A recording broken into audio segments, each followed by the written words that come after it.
Well, here we are again. Day 9. Lesson today is positive. Emphasis on positive outlook on life, eliminating critical thought and behavior. The quote today from an unknown source: smile and the world smiles with you, frown and the world frowns upon you. Now this is as much as I hate to say it, is a killer chapter. The chapters are getting longer. I guess I have more to say on this one. And I could go on for days just about this point. We covered it actually bases on what we've already covered, right?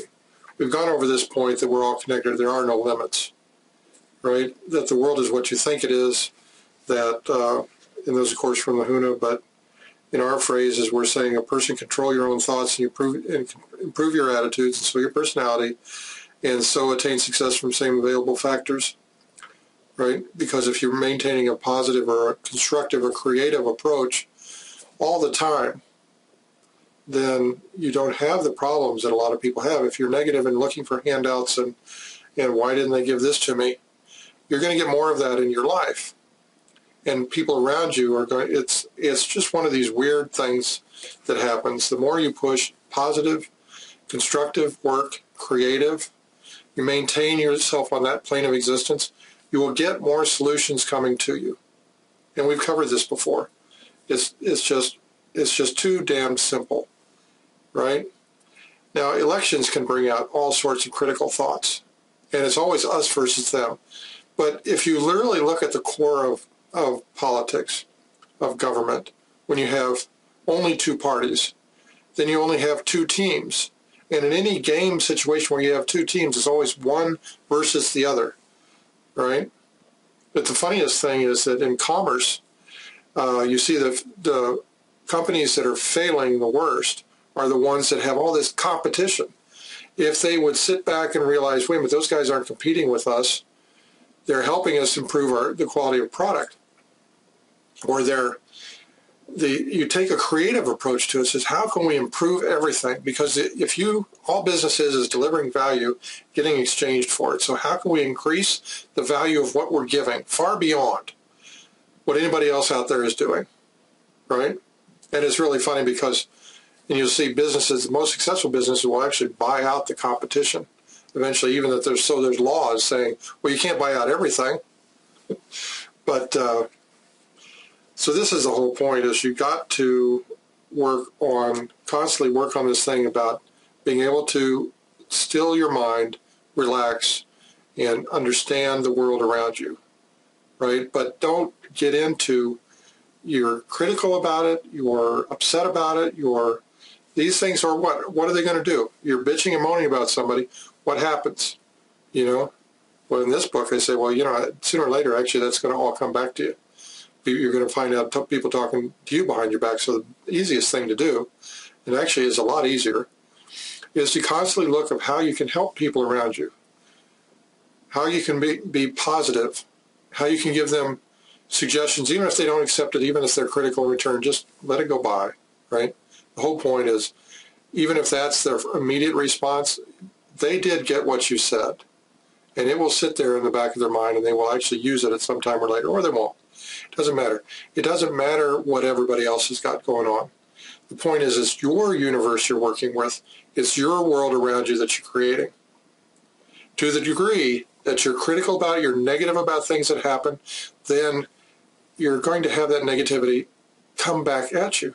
To the degree you're positive, that you're creative, you're non-competitive, you're just, what's the best solution here? To that degree, you'll have more of these solutions come at you. It's just, I can't emphasize this enough, and I don't, if you don't believe me, try it for yourself. I've got plenty of examples in this book, ways to test it. Go around and be critical for 24 hours, and go around and be nice to everybody for 24 hours. And one, how do you feel after that? And two, what are the results you're getting back at you? Does being critical cheer anybody up? Do you get more smiles by making sarcastic or caustic comments about somebody? No. So does that improve your workplace? No. Right? Yeah, we aren't saying be Pollyanna, everything's bright and cheery and we bounce our heads all about this stuff. But the whole point is that you actually sit down there You sit down every day. You're still doing your exercises. Calmly sit down. Learn to still your mind. Learn to let everything go. Right? Here's today's exercise. They're even better. Dr. Peale has, the Norman Vincent Peale. At intervals during the day, practice thinking a carefully selected series of peaceful thoughts. Let mental pictures of the most peaceful scenes you've ever witnessed pass your mind, as for example, some beautiful valleys filled with a hush of evening time as the shadows lengthen and the sun sinks to rest. Or recall the silvery light of the moon falling across rippling waters, or remember the sea washing gently upon soft shores of sand. Such peaceful thought images will work upon your mind as a healing medicine. So now and then, during every day, allow motion pictures of peace slowly to cross your mind.